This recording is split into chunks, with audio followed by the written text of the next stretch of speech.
Hello everybody, ladies and gentlemen, here in Madrid and online. I'm very happy to welcome you to this event, which we're basically co-organizing together with the Ministerio para la Transición Ecológica y el Reto, Demográfico, ¿sí?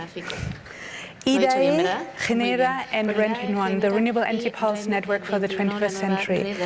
This event is our global launch of the Renewables 2022 Global Status Report, and it's actually the opportunity to speak about the global energy transition.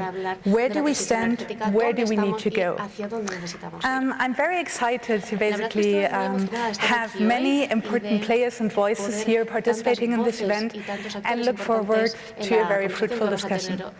So to start with, we will move to a first presentation basically of the Reto President Arturo Servos, who will present us the key findings of the Reto Renewables Global States Report 2022. Nuestro informe del año 2022.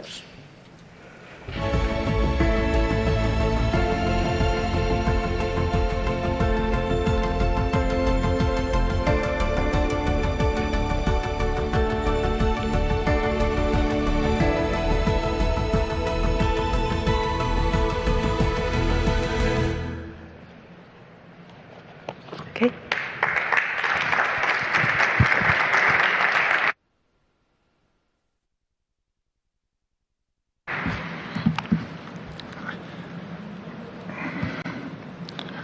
So, thank you, Ms. Vicepresidenta, ladies and gentlemen. I'm very happy to be here with you today and launch officially our report, the Global Status Report for 2022. But before going to that, just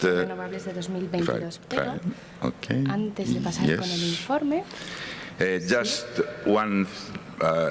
two words about REN 21, for those that don't know REN 21.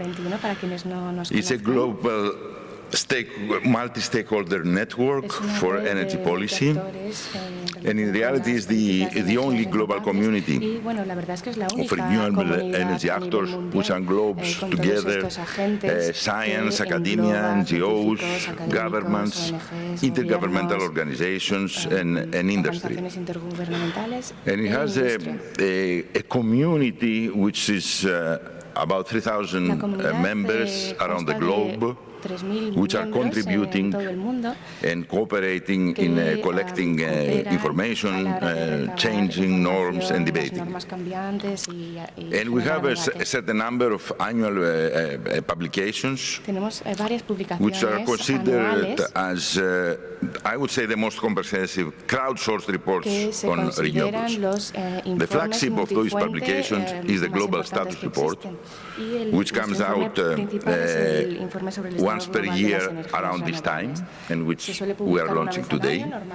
So this is the 17th in reality publication. We started in 2005 when REN 21 was created, and as you see, the report features all aspects of renewables, having a global overview, but policy, market, investments, special emphasis also on distributed renewable energy access and on renewables in cities.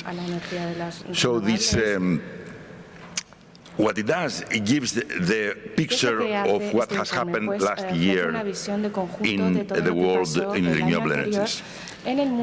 Specifically this year, we have put a little bit more than last year, because what has happened at the beginning of this year with the invasion of Russia in Ukraine and the consequences that had in the energy sector, we had to have some elements that are included in the report, even if it was not 2021 but 2022. So let me then start really from the beginning, and we were expecting the 2021 as the promise of a green recovery. So we have passed the 2020 really through very difficult times globally, and we were expecting that 2021 will be really a very good year for the green recovery.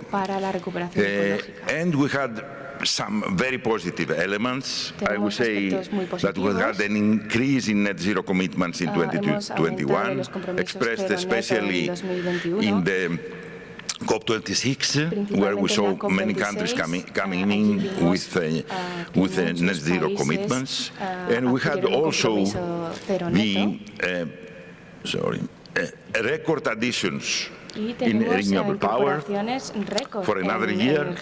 So we have more than 315 gigawatts installed globally. This is a big number. It's more than the German system, just to take the European bigger reference. And with an annual growth of 17%, which is really very important. And also the electricity demand also increased, and from renewables has grown by 6%. And also we had some other positive elements. Also we had a record on investments also.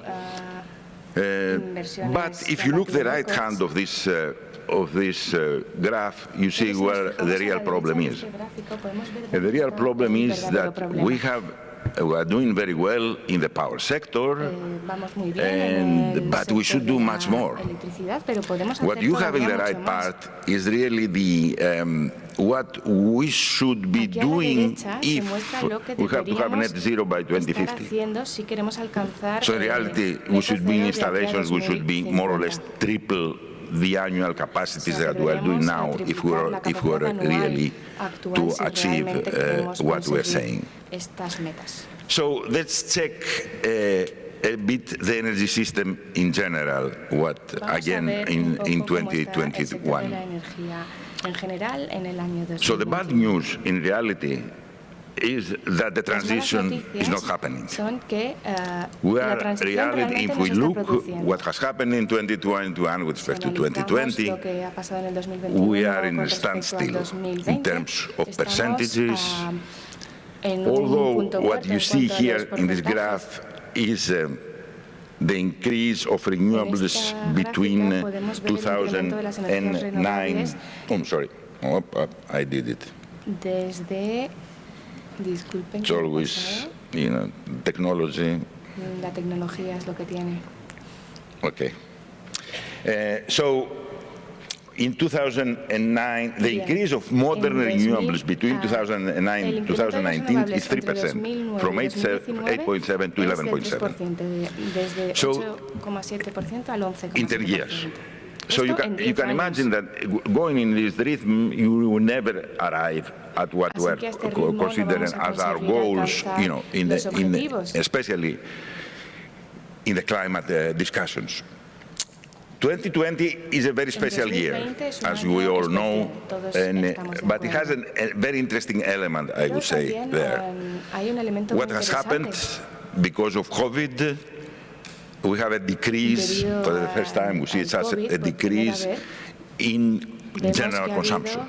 And what has shown us an increase, a considerable increase in renewables, from 11.7 to 12.6, which means it shows in reality the big interplay that is between energy efficiency and renewables. So it's not just putting more renewables on the screen, we have to do the energy efficiency, and that's when we're going to see really the numbers increasing. So the other aspect, which is also very important, and which many times we ignore it or we don't give it the emphasis, is that the big story of renewables is happening in the power sector. That's where we see the big developments with wind and PV solar really in the forefront. But the power sector represents less than 20% of the total energy consumption. So we have a 20% and 28% in the power sector coming from renewables, parenthesis, in 2021 didn't increase. Although we had these record numbers, the number remained the same as in 2020, and this is because the consumption, the general consumption has increased more than the renewables in reality. So we had the 6% on the energy consumption increase. So the power.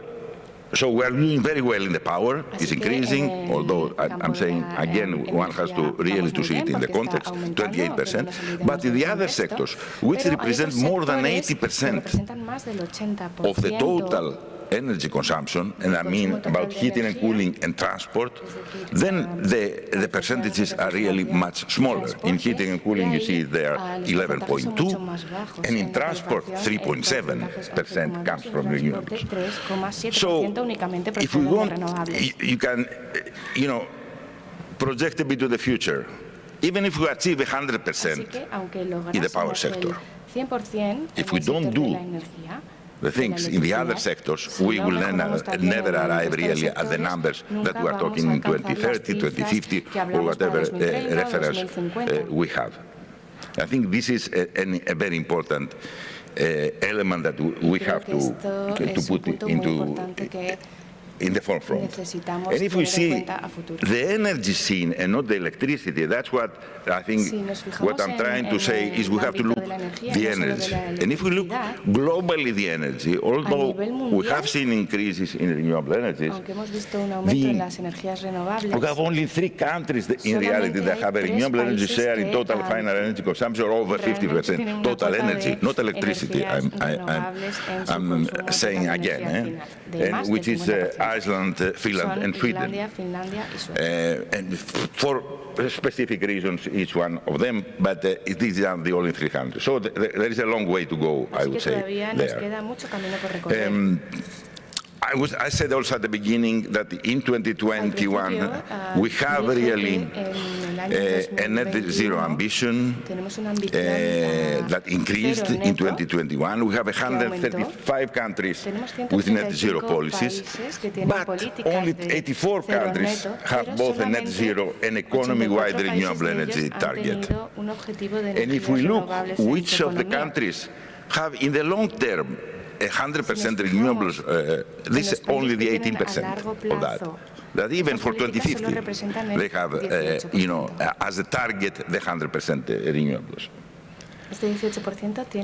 So, what are we living really in the last, I would say, months or a year in reality, because it started in September last year that we have seen really the incredible increase in prices, especially of gas, of oil also, but especially of gas, is the collapse of the fossil fuel system that we are living. The fossil fuels, we all know that we have been discussing, the climate and environmental impacts, the health impacts, well, very well known. What we have seen, I think, during the year that passed very clearly are the economic impacts that we have. The high volatility, the windfall profits that we show for the fossil fuel players, the billions of people which are facing energy poverty from what is happening. And another very important element that came in the forefront, especially in Europe, I would say, is the energy security and the role that really the renewables can play, as it was called by certain politicians as the freedom energy in reality, because it gives us the freedom that we don't depend, the freedom of independence in reality with respect. Depending on the country, all of our European countries have a big dependence on Russian gas and mainly gas, but also oil, but mainly gas. Some of the countries very big, and this we have really difficulties in facing this. So, but besides all this, at the end of the day, if we see the subsidization of fossil fuels, I have the number here that says $11 million per minute globally we subsidize the fossil fuels. So we are in the renewable energy era. The question is how fast are we going to go, and if we are on time in order not to see big really changes in the catastrophic way happening in globally if we are not doing what we have to do. So I'm not going into the details, of course. We have a diversity of benefits which are not only in the energy sector, which are global, the whole economy, the whole society that are coming from renewables. What has happened the last 10 years is really the energy cost that has fallen tremendously, especially in the solar PV, which was almost 90% from 2010 to 2021, but also on wind, which is 64% in the same period, and that really made renewables being the cheapest option in reality for electricity production today. Yes? And this is understood in several parts of the society. And I just have two examples here. One is the role of corporations, for example. So we have seen that what we call the corporate PPAs increasing really very importantly. We have a 31.1 gigawatts increase in 2021, which is a 24% increase with respect to 2020 on the corporates signing the PPA. So they see also apart from the environmental, they see also economic benefit to do that. That's clear. And also the role of the cities, that we have more than 1,500 cities that have renewable energy target policy up from 1,300 in 2020. So 30% of the population, of the urban population, lives in cities which have renewable energy engagement. And that's, I think, it's extremely important for the future. So just to conclude, in reality, we are faced with a choice. And the choice is, where do we put our money? And this is referring to the governments, but also to society, not only the governments. I said at the beginning that we have had a record year. You see there, this is the investments, the annual investments. So we had $366 billion investments in renewables in 2021. If we take the different scenarios, we need from the triple to 5 times that in order to achieve the goals again that I was referring before. But if we take the worst case scenario, which says 5 times that, which means that we need $1.9 trillion per year to invest, this is the 1/3 of the $5.9 trillion that were the subsidies, according to IMF, the subsidies to the fossil fuel industry in 2021. So this is our choice, and we have to make it. And I hope that Spain will be in the forefront of that choice, as it has shown up to now. Thank you very much.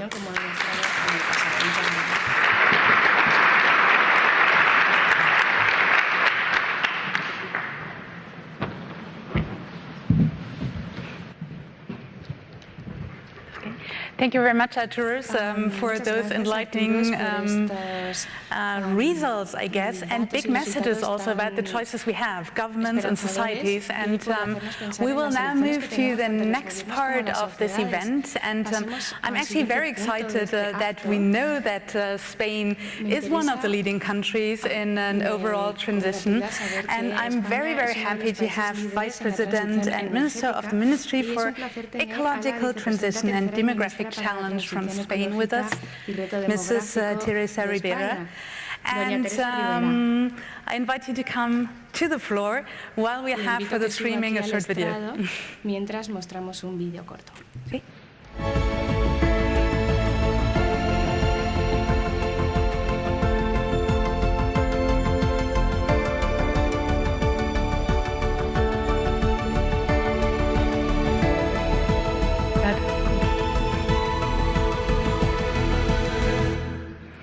We will hear now about the perspectives actually on the Renewables Global Status Report from the Spanish view and perspective. El informe sobre el Estado Global de las Energías Renovables desde el punto de vista de España. Oh, thank you. Sí.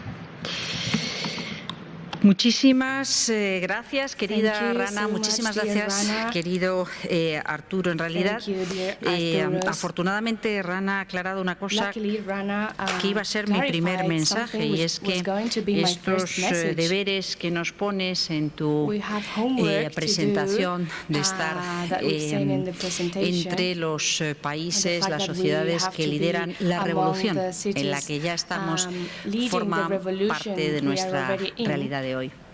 Aspiramos, creemos, estamos convencidos de que por muchas de las razones que has indicado en la presentación del informe, por muchas de las convicciones económicas, ambientales, sociales y energéticas, esta revolución es capital y no la debemos dejar escapar. Creo que el informe es enormemente interesante. El informe sintetiza de una manera clara, visible, contundente algunas de las grandes ideas que están movilizando esta transformación. Visibiliza también algunas de las preocupaciones sobre las que debemos prestar atención, dedicar nuestro tiempo y nuestra energía. Así que te agradezco muchísimo, os agradezco muchísimo a todos los que formáis parte de REN21, una de las iniciativas pioneras que entendía perfectamente antes de que se adoptaran los objetivos de desarrollo sostenible que la combinación, las alianzas entre los distintos actores estaba la clave del éxito. Muchas gracias. Nos sentimos enormemente honrados de poder ser anfitriones de este evento, del lanzamiento de este informe en esta ocasión. Nos sentimos enormemente honrados de poder celebrar la siguiente etapa de debate y aceleración dentro de muy poco tiempo en Madrid. Este informe sobre la situación global de las energías renovables, quizá uno de los estudios clásicos, uno de los informes clásicos que representa la referencia más importante para la mayor parte de los actores interesados en este sector. Se ha convertido en un referente fundamental para todos nosotros, y REN21, como digo, en esta tarea facilitadora, dinamizadora, pero también sintetizadora, que nos permite entender bien de qué hablamos, se ha convertido en un actor fundamental que hace que reconozcamos públicamente, visiblemente, lo que representa su esfuerzo. Las principales conclusiones de este informe yo creo que son, decía antes, enormemente llamativas, pero permítanme destacar tres capitales. Está bien, hemos impulsado una revolución, una transformación capital para nuestro sistema energético, hemos madurado en el despliegue, en el aprendizaje de tecnologías, en la implantación, en el desarrollo, en la promoción de muchas de ellas, se ha democratizado a escala global. Desgraciadamente, vamos a velocidad inadecuada. Acumulamos un diferencial cada año que nos dificulta, nos encarece, nos genera mayor disparidad, mayor agravamiento de los efectos del cambio climático, también mayor tensión desde el punto de vista social, y nos privamos de las grandes ventajas que tiene un despliegue rápido, eficaz, razonable, equilibrado, justo de las energías renovables. Quisiera decir que algunas de las frases del informe son enormemente contundentes, y quizá la más llamativa que educadamente ha introducido Arturo en su presentación. ¿Es verdad que la esperanza del año 2021 se ha materializado, o estamos lejos de poder decir que ha sido un éxito? La emergencia climática sigue estando presente, la expectativa de una recuperación, el vuelco que ha significado desde el punto de vista de la organización de las políticas públicas, de las señales, de la orientación hacia la inversión, es interesante, y sin embargo nos hemos quedado con una esperanza que no se ha materializado al nivel que necesitábamos, y a eso se suma una crisis adicional, una disrupción sobrevenida cuyas consecuencias no hacen sino reforzar las principales conclusiones a las que habíamos llegado con anterioridad, pero también generan un desafío adicional muy notable, porque dificultan, encarecen o generan tensiones enormemente injustas, no solamente en el epicentro del episodio bélico, del episodio cruento de la invasión, también más allá de las fronteras, no solamente en Europa, sino en otros muchos sitios del mundo.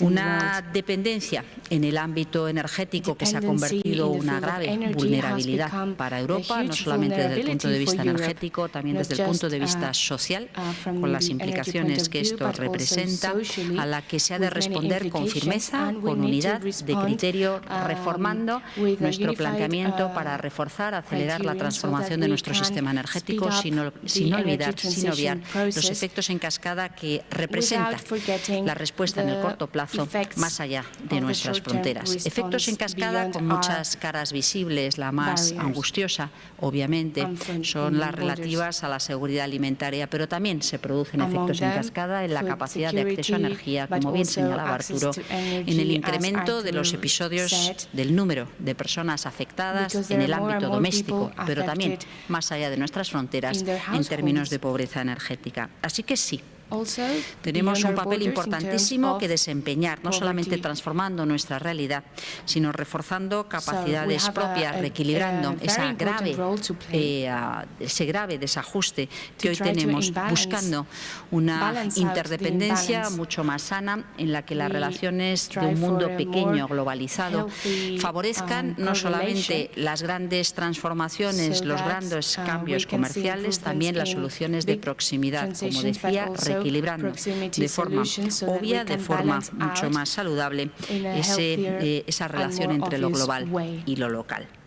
Todos los organismos internacionales vienen reiterando que la recuperación económica debía ser verde desde el año 2020. En España nos hemos aplicado a ello. Hemos creído que era fundamental acelerar lo que ya teníamos diagnosticado, lo que ya teníamos identificado como la gran agenda constructiva, positiva, movilizadora de la innovación, la industria, el empleo, la disminución de desequilibrios territoriales, personales, la reducción de gap, la necesidad de apostar por formatos educativos y capacidades diferentes, pero también por una industria distinta, por ciudades distintas, por modelos energéticos diferentes, por participación a la altura de lo que una inmensa mayoría de la sociedad demanda.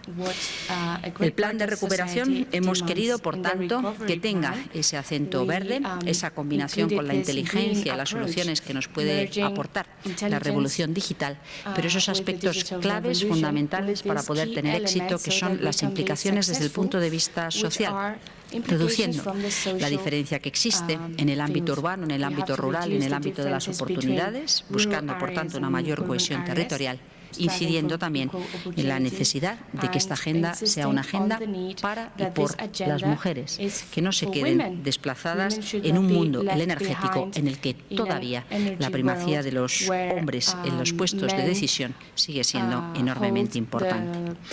Nuestro plan de recuperación está alineado con uno de los mensajes más poderosos de este Global Status Report. Es fundamental descentralizar nuestro nuevo sistema energético y precisamente estamos avanzando en esa dirección, aplicando lo que podríamos enumerar como las 4 Ds: digitalizado, descarbonizado, descentralizado, democratizado. Hemos orientado nuestra regulación, nuestro esfuerzo regulatorio, pero también nuestro esfuerzo de recuperación y recursos en esta dirección. Y sabemos que la demanda, la capacidad de absorción es inmensa.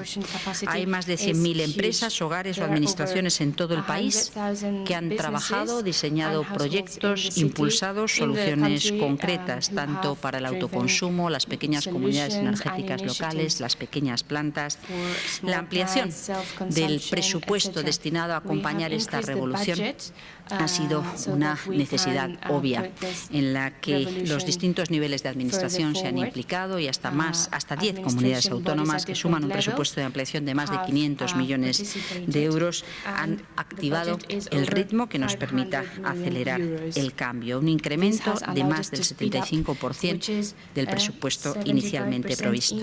También ocurre lo mismo en movilidad.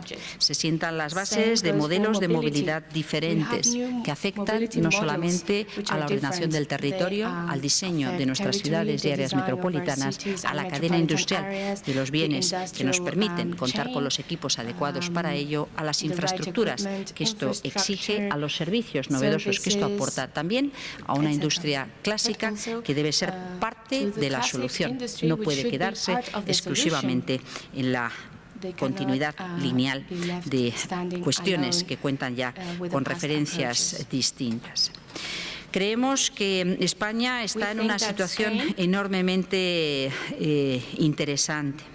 Llevamos mucho tiempo trabajando para impulsar y acelerar la transición energética y agradecemos el hecho de que esto aparezca reconocido también en el Global Status Report. España aparece con una visión de conjunto a nivel global que nos permite mostrar cómo el mantenernos en la dirección que nos habíamos marcado, cómo el trabajar en aquellos ámbitos en los que aparece destacada, como es la energía solar y fotovoltaica y eólica, no es sino un paso que tenemos que completar con el resto de las medidas que debemos impulsar, con los desafíos que vamos identificando por el camino, desafíos innovadores, complejos, sumamente interesantes y llenos de nuevo de oportunidad para la industria, la innovación y el empleo. ¿Qué pasa con el almacenamiento? ¿Qué pasa con el aprovechamiento y el mejor rendimiento en el uso de las infraestructuras con su digitalización? Cuando hablamos de redes de transporte y distribución, ¿qué pasa con los rendimientos de las tecnologías de las que hoy disponemos, con los nuevos materiales que deben ir poco a poco sustituyendo a aquellos que resultan más complejos a la hora de ser identificados, adquiridos o más escasos? Tantas y tantas cosas que seguro nos plantean nuevos desafíos y oportunidades. España en 2021 alcanzó un nuevo récord de instalaciones solares fotovoltaicas instaladas, con 4,9 gigas de capacidad solar añadida, un 44% más que en 2030, elevando la capacidad total a 18,5 gigas, un crecimiento anual del 36,7%. Solo España representó el 3% del incremento mundial de energía solar fotovoltaica durante el año pasado, y en lo que va de año vamos camino de superar con creces esa cifra. Seguimos siendo el líder mundial en capacidad acumulada de energía solar térmica concentrada, con 2,3 gigavatios en 2021. Tuvo, por detrás de Australia, la mayor cuota, el 14,2% de generación anual de energía solar fotovoltaica, y es el segundo país de Europa en capacidad eólica total, 28,2 gigas, que solamente son superados por Alemania. Son resultado de una apuesta como país de la que la sociedad española debe sentirse orgullosa. Pasear esta mañana por Genera pone de manifiesto hasta qué punto hablamos de industria. Hablamos de un espacio vibrante, interesante, en el que jóvenes están identificando carreras profesionales sumamente apasionantes. Sabemos que necesitamos un marco que acompañe esta revolución, porque debemos acelerar su ritmo, sin olvidar que evidentemente hay que prestar atención a aquellos otros colectivos, personas, industrias para las que la transformación resulta también un desafío con respecto a su situación actual. Un marco que acompañamos de numerosas referencias, porque queremos compartir desde un primer momento cuáles son los objetivos que consideramos importantes, cuáles son las propuestas de aquellas sendas, aquellos caminos que nos permitan conseguirlos. Por eso, trabajar en la identificación de objetivos y hojas de ruta ha sido un instrumento enormemente útil, no solamente para fijar las sendas de cumplimiento, también para compartir, facilitar un diálogo participado, escuchar a los distintos actores y aprender entre todos cómo podemos hacerlo mejor. Sabemos que en la clasificación mundial del Informe, España aparece como un país interesante, importante en capacidad instalada renovable, el octavo por capacidad instalada, el séptimo por capacidad de energía renovable per cápita, el 29º en cuanto a la cuota de renovables en el consumo total de energía final. Todavía queda mucho hasta conseguir los objetivos marcados de descarbonización, de transformación del sistema energético. Pero esto nos anima a seguir avanzando, incluso en situaciones difíciles, complejas como las que estamos. Pero que no se nos olvide, para poder seguir avanzando es fundamental que las personas sientan los beneficios de este recorrido. Es fundamental que los actores incumbentes de toda la vida se den cuenta de que esta transformación requiere también su esfuerzo en reinversión y en generosidad, no solamente en recuperación de beneficios que llegarán, también facilitando la transformación, la participación de todos. En paralelo a este marco de políticas energéticas estructurales, la situación y el contexto geopolítico nos obligan a actuar también en lo coyuntural.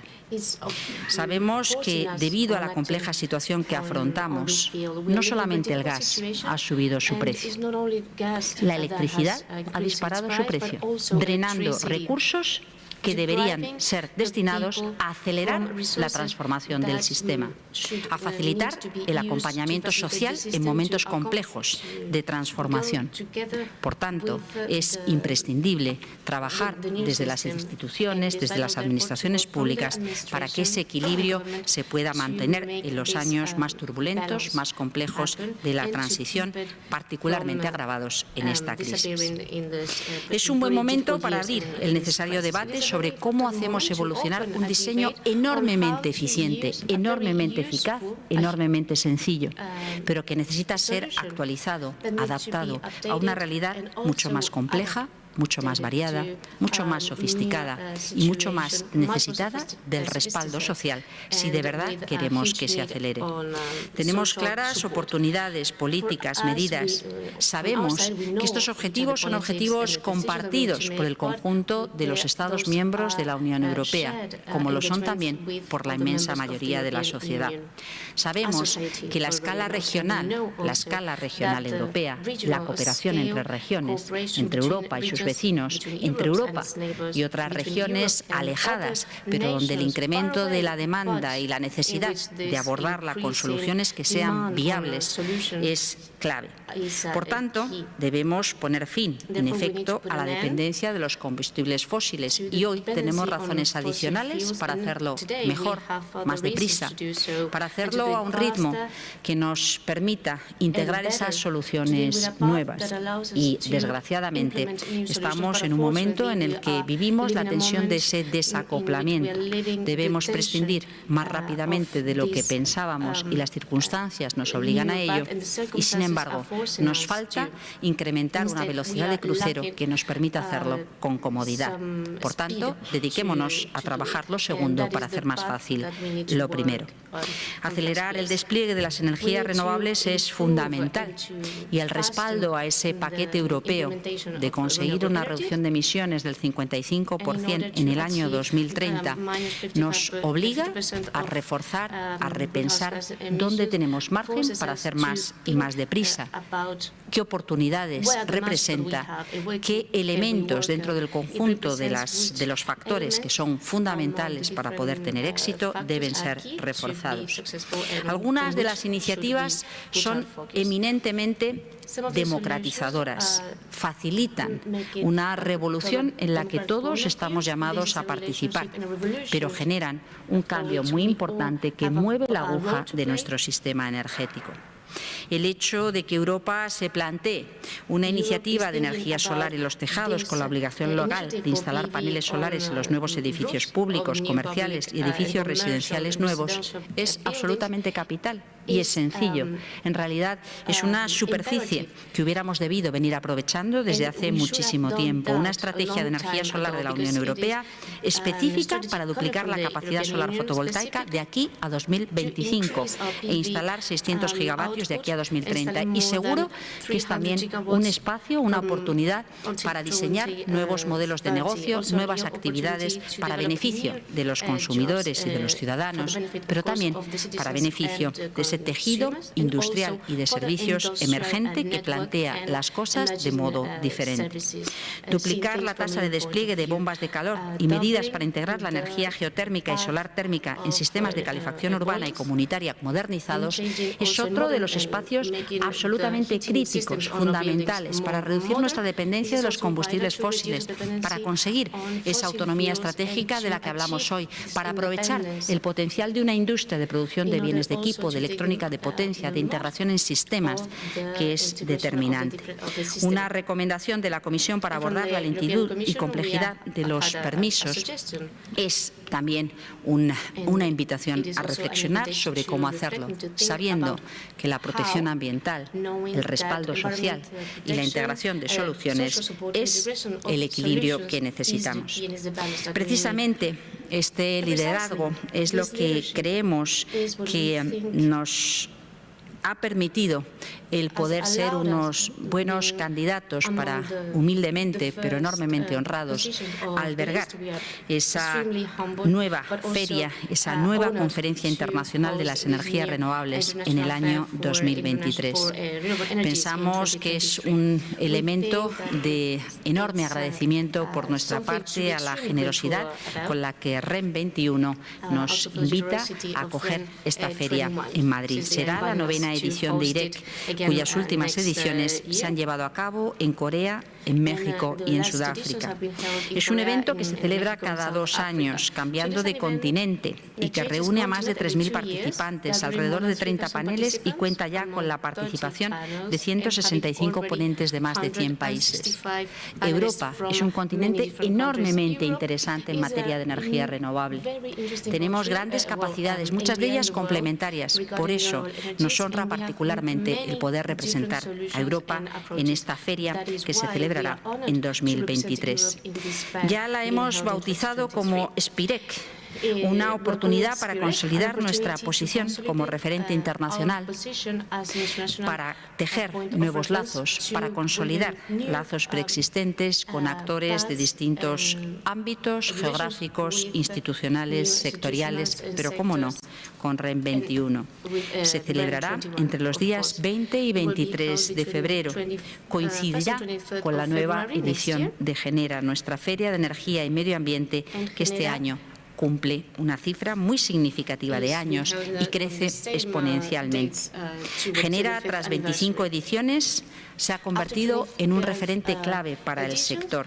Y quiero agradecer enormemente no solamente a los visitantes, a los expositores, al conjunto de una industria que lo pasó mal, lo ha pasado muy mal.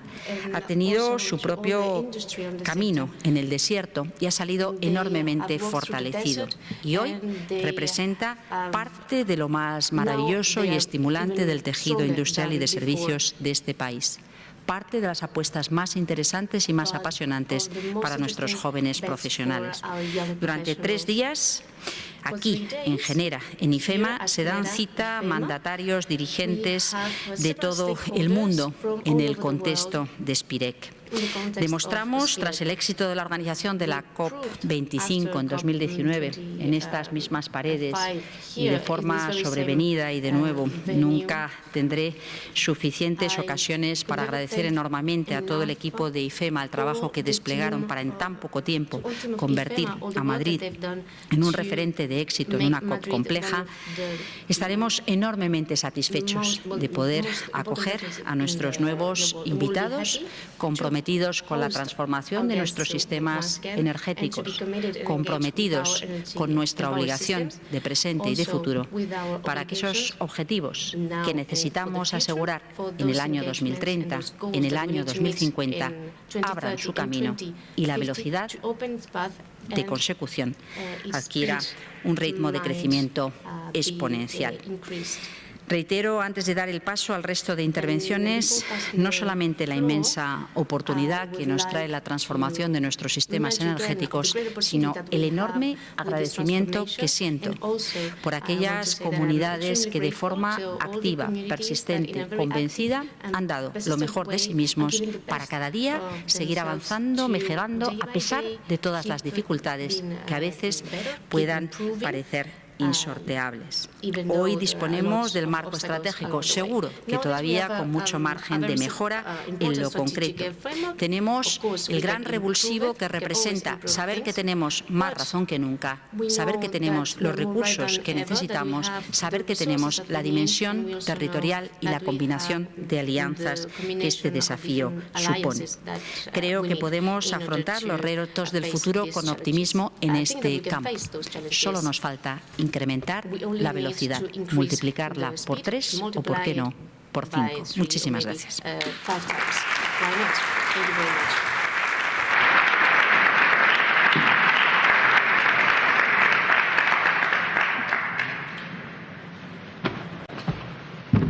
Thank you very much to the Vice Minister and Vice President and Minister Teresa Ribera.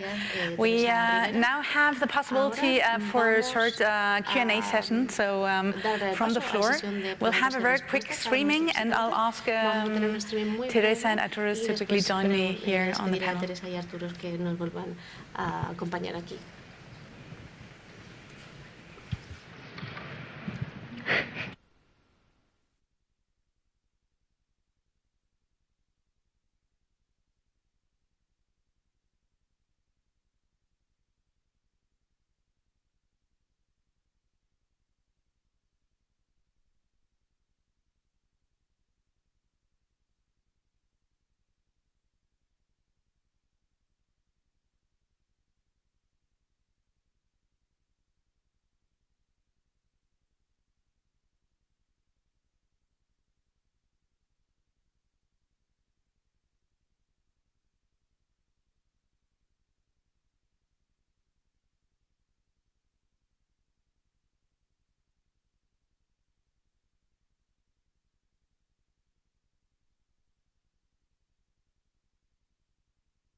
here we go in the next part of the session. So we have the Minister Teresa Ribera with us and the Renton President Teresa Ribera.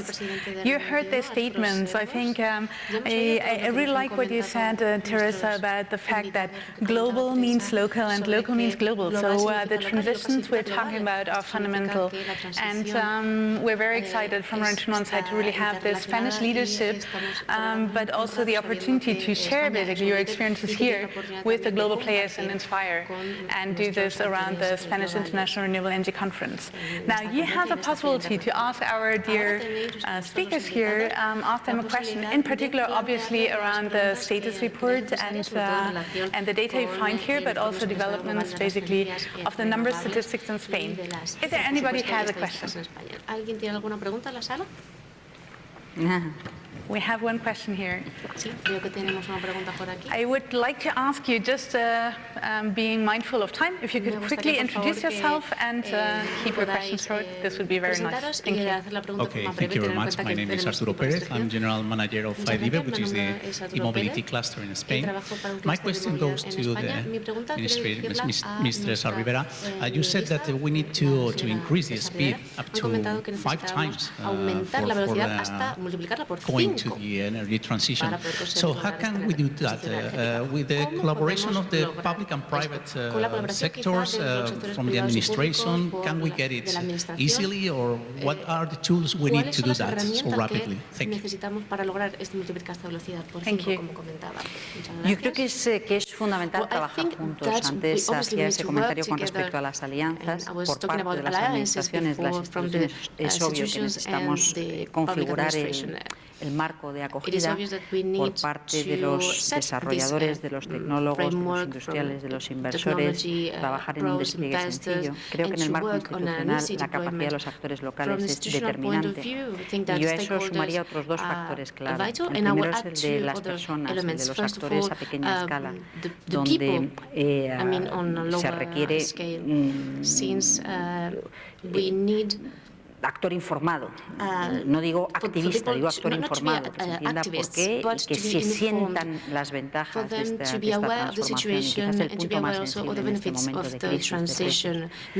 Y la última cuestión, también micro, pero que me parece capital y que quizá es uno de los cuellos de botella a los que hay que prestar particular atención, es que para que la sociedad y el sistema pueda digerir una transformación tan rápida en tan poco tiempo, uno de los elementos más importantes es disponer de trabajadores cualificados, tanto desde el punto de vista del diseño y del análisis estratégico como desde operaciones de instalación, de mantenimiento. Se requieren cualificaciones que no necesariamente son de las que disponemos. Pensemos que la rehabilitación de ciudades enteras requiere expertos en domótica, en electricidad, en diseño, nuevos materiales, y es un pequeño ejemplo de tantas y tantas cosas, de servicios financieros que deben estar diseñados de una manera distinta, y quizás es uno de los aspectos que explica por qué cuesta tanto acelerar ese ritmo, porque desde el punto de vista de la racionalidad de las medidas, ya sea económica, ambiental o social, es obvio los beneficios que representa, y sin embargo no contamos con el ritmo, como decía antes, que requería, quizá porque nos falta consolidar la capacidad social de absorción y aceleración. Thank you very much. We have another question. I think we have time for one other question. I think we have a gentleman over there. Un caballero en las primeras filas. Thank you very much. So I'm Daniel del Barrio. I'm assistant professor from University of Tokyo. Cannot hear you. Sí, ¿puede acercarse mejor al micrófono? Yes. Okay, thank you. Sorry. I'm Daniel del Barrio. I'm assistant professor from University of Tokyo. And I actually have maybe one question for each of you, maybe for the Vice Minister. You mentioned about the democratization, and now you mentioned also to have the informed actors. I was, if you could elaborate a bit on some of the areas that you are focusing to promote that or to realize that democratization. For the President of REN21, you talk about the role of the cities, and I agree it's quite interesting, but I was wondering if you are also looking to the rural areas and how the towns in more rural settings can contribute, or what role they could have. Contribuir a estos cambios. Thank you very much. So, Gracias. yeah. Why don't you start? Sí, no estoy segura de haber entendido toda la pregunta porque se oía mal, pero sí en los aspectos relativos a democratización voy a hacer algunos comentarios. Sabemos que la manera tradicional de los siglos XIX y XX de producir energía dependía de un alto contenido tecnológico y una alta necesidad de inversión, por tanto de muchos recursos, y estaba restringido a pocos actores. Sabemos que esto ya no es así y que el gran desafío es cómo encajar en un sistema mucho más sofisticado y diversificado actores muy distintos que contribuyen y además lo hacen de manera bidireccional en muchas ocasiones. Eso es un desafío desde el punto de vista técnico, desde el punto de vista de redes, desde el punto de vista de datos, desde el punto de vista de actores y desde el punto de vista de la regulación. Pero creo que es muy importante porque en realidad no hay mucha más alternativa que orientar las cosas para que puedan funcionar de ese modo. Algunas de las cuestiones que todavía están pendientes y que son evidentemente claves y que nos deben inspirar es ver cuál fue el modo en el que se desplegó en tan poco tiempo toda la revolución digital.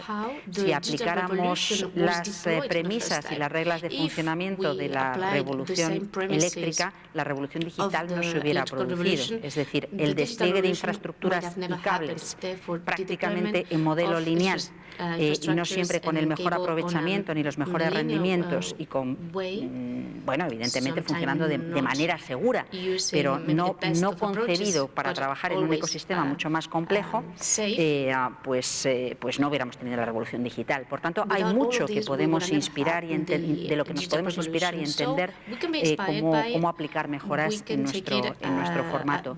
E insisto, en sí mismo representa un desafío muy importante y una inteligencia mucho mayor en la gestión de todos esos actores y estamos precisamente en ese momento. Ya no hay, es obvio que muchas de las soluciones que tenemos tienen además grandes ventajas porque son soluciones escalables que por tanto permiten soluciones eficaces, modernas, en pequeñas comunidades aisladas, pero la complejidad de un sistema sofisticado, enormemente demandante y exigente, como puede ocurrir en muchos de los países de nuestro entorno, también tenemos que dar ese salto, aceptando y entendiendo que no hay atajos en ese espacio, ¿no? Y yo creo que para poder hacerlo correctamente hay que aprovechar todo ese conocimiento disperso y organizarlo adecuadamente.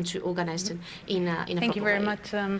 First, I think building also on the question of democratization, so what about the rural areas and the integration of the regions and urban, regional, rural tensions in industrialized countries, but also in developing countries?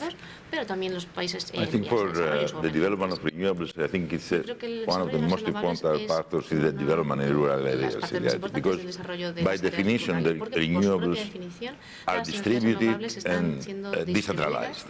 So the role of the rural areas is critical. So also it's different in industrialized countries and in developing countries, of course.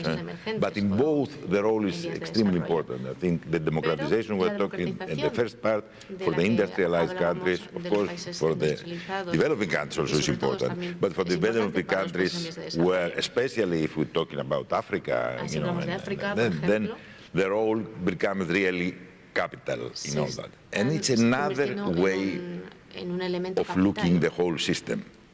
That's the whole difference. We are coming from a centralized system to a decentralized system.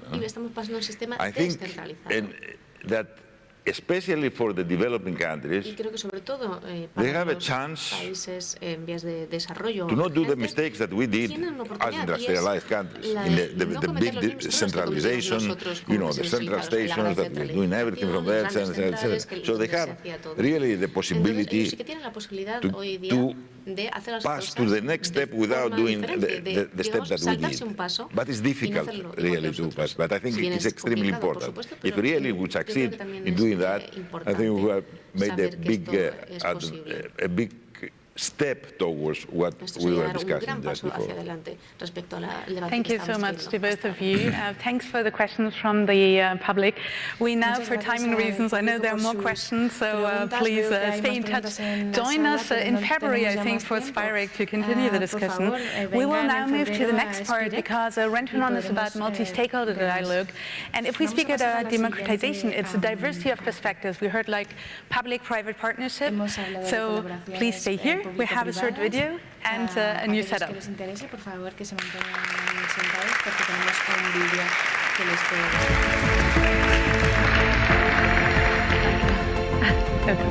Come in the middle of it.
So we're now leading into a discussion to bring other perspectives into the discussion, because the reality is when we speak about the energy transition, it is not only a technological transition, it's also about the economy, it's about the society. And the reality is we have many, many market players and societal players around the table who play a role. So I'm actually very excited to have two key sectors represented here, or our types of players. Obviously a third one, I'll come to you directly, Joan. To start with Julia Lopez Ventura, who is the European Regional Director from C40, which is a city network. And we have clearly heard that cities play a big role, so I'm very much looking forward to what you'll have to say.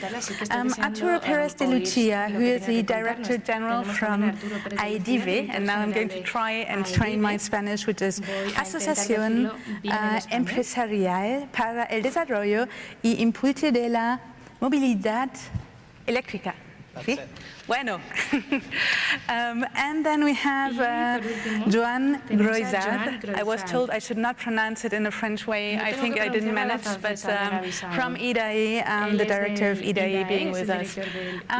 Maybe, Julia, let's start with your perspectives. We heard that there is a lot of happening basically on the city level. What are your thoughts when you hear basically the Renewables Global States Report finding on 2021? Thank you very much, and thank you for including the perspective of cities in the Global Status Report. I represent C40. For those of you that do not know, C40 is the network of cities, of global cities combating climate change. And as we heard from Mr. Arturos, the role of energy systems, decarbonizing the energy systems and the energy network is crucial if we want to achieve the very important goals of the Paris Agreement. So thank you for including the perspective of cities. For us, working with cities is particularly important. One thing that I would like to highlight that maybe was not covered in the report is that cities, as the layers of government that work closely to the citizens, they can play a key role also in providing the very much needed access to energy. We still have 8 100 million inhabitants globally that do not have access to energy. So placing cities in the central role of providing energy access and a decarbonized energy for these citizens, for us is crucial. I also very much agree with the Vice President of my country, Spain, that Europe is in a leading and pioneer situation with the very ambitious targets that have been set in this region. And I think that together with the other European countries that are leading on this energy revolution, we have a duty to inspire with a vision to the rest of the world. And cities here again have a key role to play. We have actually mayors that have committed to really high ambitions and targets. Many of them have committed to decarbonize the electricity supply by 2035. This is way before what the European institutions are discussing. These mayors together, just to name some of them here in Europe, we have Copenhagen, London, Paris and Lisbon, who have publicly committed, are also paving the market to facilitate, to push for this very much needed shift in the market supply and making the case a revolution that is possible. But I know that we are running out of time and I will end my contribution here until the next question. Thank you very much, Julia. Especially I think there are very clear messages about cities can also be a key lever in accelerating actually the transition. I think you spoke about the electricity supply. We also know that cities are very important in driving e-mobility. So Arturo, you have heard the transport sector is actually one of the sectors that has the lowest share of renewable energy, 3.7%. Next to it, it's the sector that has the most rapid energy demand growth, actually, of plus 4%. Electric mobility is like a bridging stone between the energy sector and transport. What are your thoughts when you heard the findings? Okay, so first of all, thank you for inviting us. Let me explain shortly what IDIVE means, which is the cluster which gathers the industrial, technological and services value chain of e-mobility. And for us, it's very important because renewables and e-mobility have strong links because everybody knows electric vehicle is a tool for decarbonizing transport. And this is true, it's zero emissions in the propulsion system, and the batteries are fitted by in Spain by 70% of energy free of CO2 emissions. It's true, including nuclear, but for us it's another debate. But in Spain, 70% of the energy is free of CO2 emissions, and it's important. So it's sustainable mobility. But the electric vehicle is above all energy efficiency because it's the only propulsion system able to interact with the grid in order to boost renewables, distribute energy and energy storage. And this is very important because we're going to a world which demands more services based on electricity. And above all, electric vehicle is a passive actor together with the renewables because their batteries can be fitted with energy coming from renewables, and this is good, but it's an active actor as well because an electric vehicle can take energy from the grid, but at certain moments can provide energy to the grid thanks to the bidirectionality of the recharge. And this is very important because it's energy taken by renewables that you can provide in other moment, in other place, when, for example, the energy of the mix is being produced by fossil fuels. So it's a very important part of this role, and that's the reason renewables and electric vehicles are very well connected. And maybe to directly build on this, so there is a lot of potential. What are the challenges actually in better interconnecting, I guess, like the e-mobility sector and the energy sector, the renewable energy parts? What is required so that we can massively accelerate those developments? Well, I think it's, on one hand, it's a regulatory issue. So, in this way, the government and IDAE are working hard in order to overcome the barriers for mixing the relationship of renewables and the electric vehicle. But we have to bear in mind that, apart from a regulatory issue, we need to collaborate with the public administration. So the private sector and public sector must work together in order to boost this mix of renewables and e-mobility. And I have to say that we're working on it, and we have felt that this collaboration has grown these last years, and we must continue in order to achieve these goals, because it's a very ambitious goal that we are facing now, as Ms. Teresa Ribera said before, and we think that e-mobility should be considered a key part of this challenge and a key tool to do that. Okay, thank you. Maybe before coming to John's perspective from the Spanish government side also, or the implementing agency also, Julia, what are for you? I mean, multi-level governance, the role of cities is key, but what are key challenges where you feel like these need to be addressed to really build on the potential and the synergies that do exist? I'm very glad that we didn't agree on any questions beforehand, because you're asking the right ones. There are many challenges, and I think that our Spanish minister has started listing some of them. She mentioned that we live in a world of interlinked crises. The energy crisis, the cost of living crisis. If some of you here are following the economic news, there's also a deep economic crisis coming in our region, in the European region.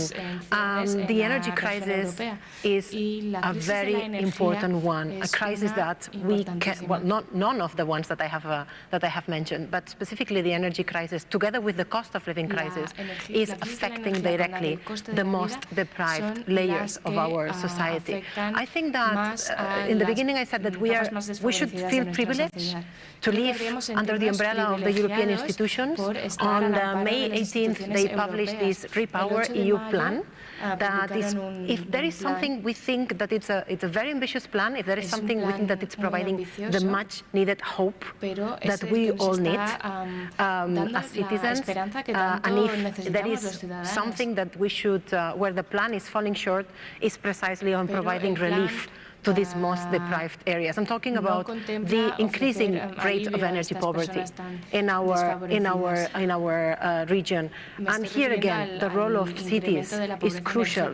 And we know we've been working with a few of our member cities who are already acting since many years to provide these very much needed relief measures. Just to name some of them.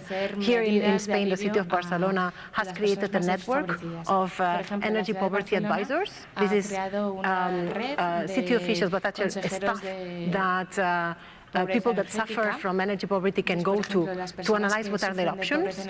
Cities like Barcelona, but also London, are promoting municipally operated energy agencies that also can channel at an affordable rate renewable energies to the families in need and families suffering from energy poverty. So if there is one gap in the Repower EU plan where we can work together with the national government, is precisely this social aspect. And we have an opportunity. 2 years ago, the European institutions launched the Green and Just Recovery and the Next Generation EU plan and funds. And if there was one criticism from the actors like myself that work with local entities, was that national governments did not consult sufficiently the cities and the local entities to provide these recovery and resilience plans that were sent to Brussels, to the European Commission. This has been corrected. The Repower EU plan that will need to be translated into direct funds through the Fit for 55 package is signaling directly at the crucial role of cities to implement these very much needed measures included in the plan. And it's a pity that Minister Ribera is not here, because one of the things that I truly believe where we can all work together is the opportunity is now, not tomorrow, to work on how to fill in this gap in the next phase of these resilience and recovery plans that will need to go to Brussels. But maybe Joan can help us reply to this. Thank you. Thank you so much, Julia. Yes, this was exactly what I was going to say. I'm pretty sure that, Joan, you can maybe give this perspective, but also channel this back to the Minister. So what are your thoughts? I mean, I think when I compare to some global discussions, what is really interesting is from both speakers here, we hear actually very encouraging perspectives on collaboration, that we are able to make the transition happen. So that's something which is very particular. So what is like the success ingredients, what is happening in Spain, that it is possible, and that you even see how you can push together even more? So thank you very much, Rana, and thank you to REN21 for the opportunity of launching together this global status report, and next year's SPIREC, which will be an amazing opportunity, I'm sure. I think you mentioned it earlier, Rana, REN21 is all about multi-stakeholder dialogue, and I think that's exactly what it's about. We've been working together with different agents. The energy transition, if we really believe we're going to have a democratized, decentralized, digitalized and decarbonized energy system, no single agent can do it alone. Obviously, incumbents, the traditional utilities cannot do it alone, there's no way. Public administration cannot do it alone, private sector cannot do it alone, no single agent can do it. And it's all about collaborating, figuring out, obviously having the right regulatory framework which enables that innovation. And when I'm talking about innovation, I mean technological, but especially I think social innovation. The technology today, I mean, renewable energy is already the cheapest way of generating electricity, and often the cheapest way of generating heat and mobility as well. So we also need to accelerate, obviously, electrifying and decarbonizing other end uses. So the technology is there, the appetite for financing is there, public but also private, from the small scale, small entrepreneur to the huge international investment banks and obviously multilateral banks. Are all, the money is there, the appetite is there, and I think that the key is decision making at the end. We have the tools, we have the technology, there's obviously technology to continue to develop, but it's there, the financing needs are there. It's how do we actually make those decisions? And I think Minister Ribera mentioned it at the start, it's about having informed users. It's no longer about a single company's board or a single council of ministers deciding to make the transition. It's about every small business person, every local municipality, from the big to the little towns. It's every single block of flats, the neighbors living there, deciding together, are we going to refurbish this building? How do we deal with the neighbor from number 3, which isn't able to pay up those fees because they are maybe in a vulnerable situation? Or how do we develop rooftop solar? So I think part of the success story, or the hopefully in construction success story, is about making those decisions. We are currently in a cost of living crisis, in a geopolitical crisis in Europe, with war at the borders of the European Union, which we thought we wouldn't see in a long time. Unfortunately, we are seeing it, and that is an absolute crisis from a humanitarian and social perspective. But it's allowing us to realize, or at least the debate in Spain, and that's been very interesting to see, there's been a very clear shift. Lots of us, I know in this room, have been saying for years, renewables are the way forward in terms of accessibility to energy, in terms of reducing our country's dependence. But now it's a social debate, and interestingly, the deployment, for example, of self-consumption of rooftop solar has gone through the roof in Spain, because people are realizing that's the cheapest and most responsible way of going forward. A lot of that is down to municipalities actually in Spain doing those links, in Barcelona, for example, Balearic Islands, different areas in Spain, or doing the link between how do we get vulnerable people, ensuring they are included in the transition, making sure everyone is on the table, making those decisions together. So I think those are the main ingredients, and my main message would be it's about decision making, it's about having the right people in the room, at the table, and having the right information to make this decision. Thank you. I'll just build on this because I think this sounds very convincing. The reality is we see that there are many governments today who have a short-term response and also long-term response, to be honest, to the current crisis, whether it's energy security or the economic crisis, by investing in more fossil fuel, diversifying from fossil fuel. What is your message to those governments and decision makers? How do you convince them? Because it's also about developing the right narratives, right? So, and it's a very current debate because of the spike in energy prices and so on. And again, Minister Ribera has a line which I borrowed or stolen, which is the short, the mid, and the long term. They all start on the same day, which is today. So whichever decision you make today, you need to think about are you being coherent in all of those terms, because they all start. They end in different places, but they all start in the same place. There's an issue there with credibility as well, and I think that something that Spain has been very vocal about in the European arena is market design. Spain, as Arturo was saying earlier, 70% of Spain's generation is fossil fuel free. More than 50% of Spanish electricity generation is renewable with very low operating costs. However, the market design, which was designed in an era of dominating fossil fuel generation, is designed in such a way that the consumer does not feel, does not receive the incremental benefits of that renewable energy development. So there's a visual impact or consequences or reality to do with renewables. There's development going on, and the immediate impact to do with jobs is there, but the immediate impact to do with energy prices is not there, is not so visible. And we need to make sure we are able to convey those advantages, those benefits to society. For example, rooftop solar self-consumption is a way of that happening. So again, we need to make sure that the short, mid, and the long-term goals are coherent. New investments in fossil fuels. We need to have a reality check and a sanity check, almost a viability check. How long do we need to make those investments viable, and are we going to have to discontinue them before there's reasonable returns? And how do we accelerate electrification of heating with heat pumps, for example, electrification of transport, so we can deal with, we can avoid the sort of short-term aspect and get to the final solution. It's very difficult to I guess the energy debate is very vocal because it affects what people pay at the end of the month, or what people pay when they go to refuel their vehicle. So it's making sure that that solution is very visible, is very credible in the short term, so we can avoid shortcuts which are not really shortcuts. They will end up, they will make it longer until we actually get there. Thank you very much.